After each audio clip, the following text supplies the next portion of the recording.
Yang pertama, kasus kerusuhan di Papua. Hal ini berawal dari kasus rasisme dan ujaran kebencian di Surabaya antara mahasiswa Papua dengan sekelompok oknum organisasi kemasyarakatan. Kedua kelompok terlibat kesalahpahaman yang diduga berkaitan dengan penghinaan terhadap bendera merah putih. Kelompok ormas beralasan mahasiswa Papua berbuat tidak pantas dengan merusak dan membuang bendera merah putih. Sebaliknya, mahasiswa Papua yang tinggal di asrama mahasiswa merasa mereka tidak melakukan apa yang dituduhkan kelompok ormas tersebut. Menyikapi kasus ini, aparat bertindak tegas dengan melakukan evakuasi paksa terhadap puluhan mahasiswa Papua. Kondisi ini dilakukan aparat sebagai bentuk pemeriksaan terhadap kasus penghinaan tersebut. Tetapi menjadi masalah sebab aparat juga melakukan tindakan kasar dengan menjebol pintu pagar asrama dan menembakkan gas air mata ke mahasiswa Papua. Ini menyebabkan eskalasi konflik berkembang pesat dan menyebabkan tindakan kekerasan di bumi Papua. Tindakan polisi yang menggunakan kekerasan dinilai menyulut konflik dan membuat warga Papua melakukan tindakan balasan di tanah Papua. Demonstrasi menyikapi kasus ini berkembang pesat di Manokwari, Jayapura, dan Wamena. Tidak terbatas menyampaikan aspirasi, sebab berujung kepada tindakan kekerasan dengan merusak fasilitas publik, pembakaran, pembunuhan terhadap warga pendatang dan kekerasan terjadi di banyak wilayah Papua, sehingga mengundang keprihatinan bersama. Apalagi kemudian muncul berbagai macam kepentingan seperti intervensi asing terhadap kekerasan tersebut dan adanya dugaan keterlibatan organisasi Papua Merdeka. Di tengah berbagai ketidakstabilan politik, ekonomi, sosial, budaya, dan keamanan, ini jelas membutuhkan solusi agar persoalan ini cepat mereda, tuntas, dan tidak berdampak kepada disintegrasi bangsa. Kasus kedua yaitu Gerakan Aceh Merdeka. GAM lahir karena kegagalan gerakan Darul Islam pada masa sebelumnya. Darul Islam muncul sebagai reaksi atas ketidakberpihakan Jakarta terhadap gagasan formalisasi Islam di Indonesia. Darul Islam adalah sebuah gerakan perlawanan dengan ideologi Islam yang terbuka. Bagi Darul Islam, dasar dari perlawanan adalah Islam, sehingga tidak ada sentimen terhadap bangsa-bangsa lain. Bahkan ideologi Islam adalah sebagai perekat dari perbedaan yang ada. Gagasan ini juga berkembang dalam gerakan Darul Islam di Aceh.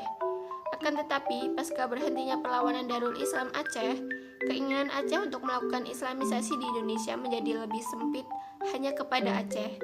Perubahan ini terjadi disebabkan karena kegagalan Darul Islam di seluruh Indonesia, sehingga memaksa orang Aceh lebih realistis untuk mewujudkan cita-cita. Yang menjadi menarik adalah GAM yang melanjutkan tradisi perlawanan Aceh ternyata tidak melanjutkan ideologi Islam yang terlebih dahulu digunakan oleh Darul Islam. Sebagaimana yang disebutkan bahwa GAM lebih memilih nasionalisme Aceh sebagai isu populisnya.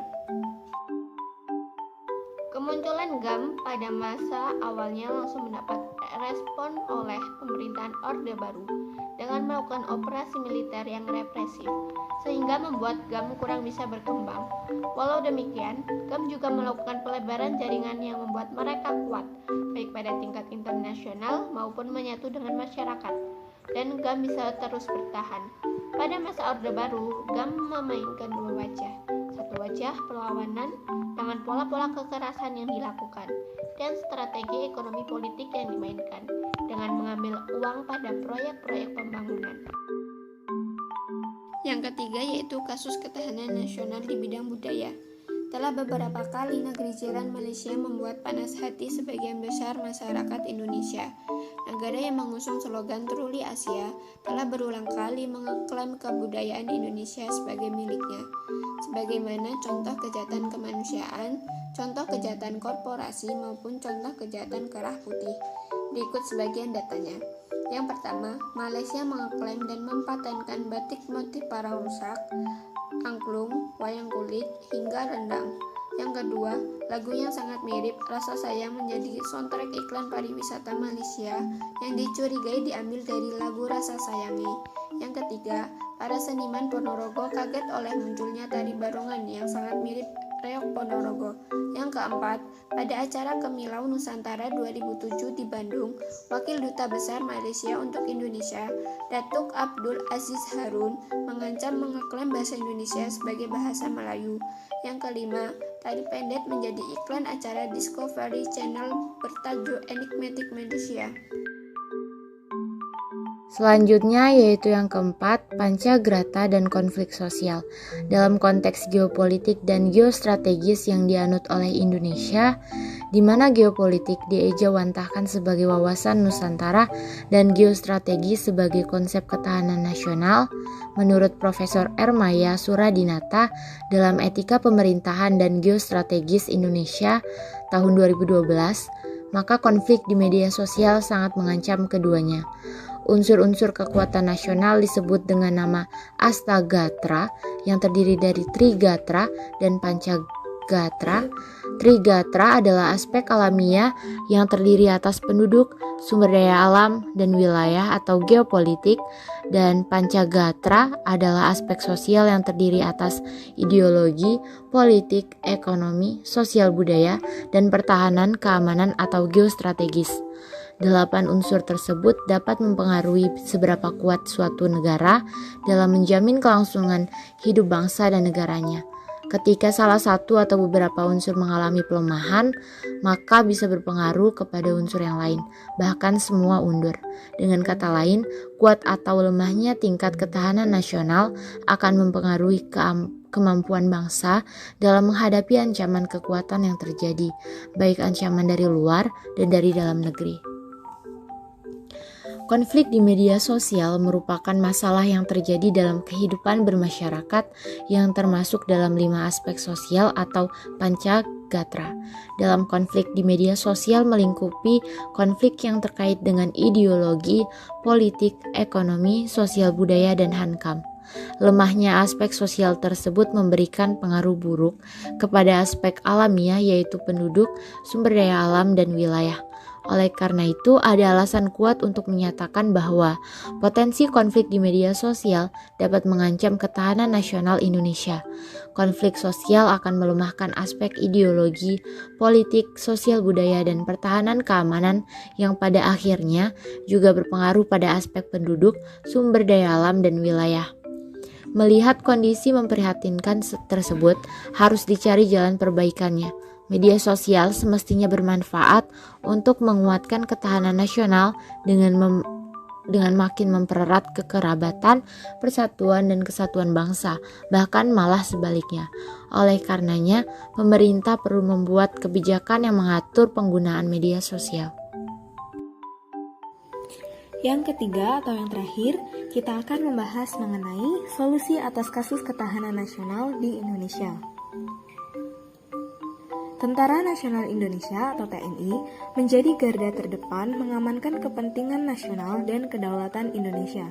Setiap upaya makar yang mengganggu kepentingan nasional, maka TNI dapat mengambil tindakan tegas terhadap kelompok separatisme dengan melakukan operasi militer untuk menghentikan kerusuhan, kekacauan, dan huru-hara yang ditimbulkan kelompok tersebut. Salah satu contoh aksi nyata dari para TNI yaitu TMDD. Kepala Staf TNI AD, Jenderal TNI Mulyono, menyebutkan TNI Manunggal telah membangun desa yang menjadi salah satu solusi untuk mewujudkan ketahanan nasional. Oleh karena itu, beliau berharap TMMD jangan dianggap hanya berjalan biasa-biasa saja, namun sebagai kegiatan luar biasa yang memerlukan upaya terobosan dan dukungan dari seluruh komponen bangsa yang sinergi dan solid, serta terus ditingkatkan sesuai dengan perkembangan terkini dan kebutuhan masyarakat. Hal itu merupakan salah satu peran TNI Angkatan Darat untuk berpartisipasi aktif dalam pembangunan Indonesia dari pinggiran dan meningkatkan kualitas hidup manusia Indonesia melalui program Indonesia Pintar, Indonesia Sehat, Indonesia Kerja, dan Indonesia Sejahtera. Mulyono yang sekaligus PJO TMMD itu mengatakan, untuk meningkatkan kualitas sumber daya manusia Indonesia, maka beberapa kegiatan TMMD juga diarahkan pada sektor pendidikan. Kegiatan sektor pendidikan itu baik dalam rangka mendukung kelancaran penyelenggaraan pendidikan maupun meningkatkan kekebalan atau imunitas kepada generasi muda terhadap dampak globalisasi dan perang proksi. Kegiatan yang telah dilaksanakan selama ini diantaranya perbaikan fasilitas dan bangunan sekolah, penyuluhan keagamaan, kesehatan dan hukum, serta pembekalan wawasan kebangsaan dan kesadaran bela negara oleh seluruh jajaran TNI Angkatan Darat kepada generasi muda, baik secara formal dan non-formal. Ia juga menambahkan, Rakornis untuk mengkoordinasikan dan menyamakan serta memadukan visi, misi, persepsi, dan arah kebijakan pelaksanaan TMMD ke-101 seluruh instansi yang terkait. Hakikat program TMMD adalah wujud pelestarian nilai luhur bangsa Indonesia, yaitu gotong royong dalam pembangunan masyarakat. Berbagai sasaran, katanya, yang bersinggungan langsung dengan masyarakat, seperti fasilitas umum dan sosial, sarana dan prasarana yang rusak akibat bencana, pengobatan massal, dan berbagai kegiatan bakti sosial lainnya. Demikianlah penjelasan materi mengenai kasus ketahanan nasional. Kami dari kelompok 13 memohon maaf apabila terdapat kesalahan baik yang kami sengaja maupun tidak sengaja. Kami akhiri. Wassalamualaikum warahmatullahi wabarakatuh.